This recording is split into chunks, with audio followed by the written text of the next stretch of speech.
Well, for more on this, let's speak to Kit Nicholl. He's joining us from London. He's a political and security analyst at IHS, a company specialising in global policy and information. Kit, good to speak to you. So, are we entering a new normal now? Well, there certainly have been a number of attacks in recent times. The attacks seem to be multiplying. And one potential motivation for this that one can see is the fact that Europe is currently a continent facing various different issues: political crisis, economic difficulties, the refugee crisis. So from the point of view of Islamic State's leadership, they have every incentive to want to further destabilize the continent now that there are so many issues. So we're seeing repeated calls from their leaders to carry out further attacks, and maintaining this rhythm keeps up the impetus to and keeps ISIS in the headlines. And Kit, you mentioned Islamic State. That is the running theme through all of these attacks, isn't it?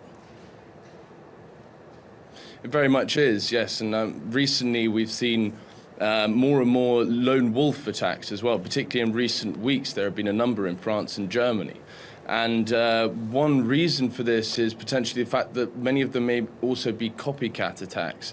You see this spate of attacks splashed all over the media, the names of the supposed martyrs on everyone's lips, being glorified by IS-affiliated social media accounts. And this very much emboldens other individuals and gives them the sort of motivation and courage to carry on with these attacks. And all they need to do is pick up a knife or car keys and carry out an atrocity. And Kit, as you'll know, the French media have actually not been reporting the faces of those guys who carried out that attack on a church for exactly that reason. Now, one thing I want to bring you on to is how you can sort of weigh civil liberties with security, because you can't shut down every city centre, you can't stop every event, but yet these attacks will continue unless some more draconian measures are taken.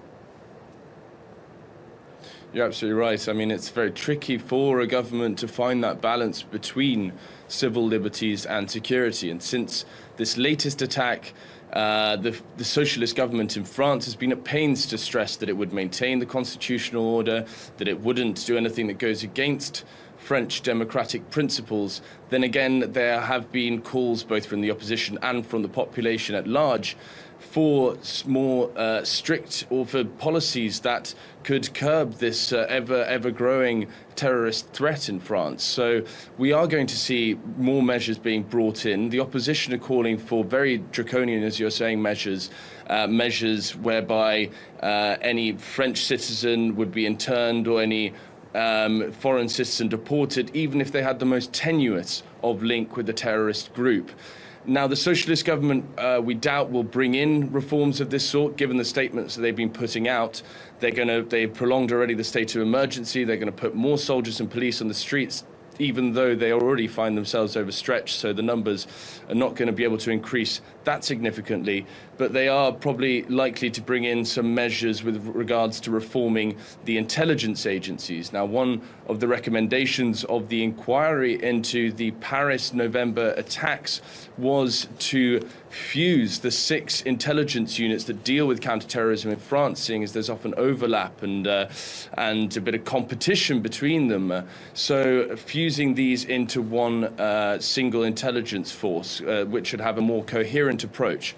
So they're bound to do something, although draconian measures I don't think we'll see, at least yet, in France. OK, well, really interesting to talk to you. Kit Nicholl there from the IHS. We have to leave it there. Thank you for joining us on TRT World.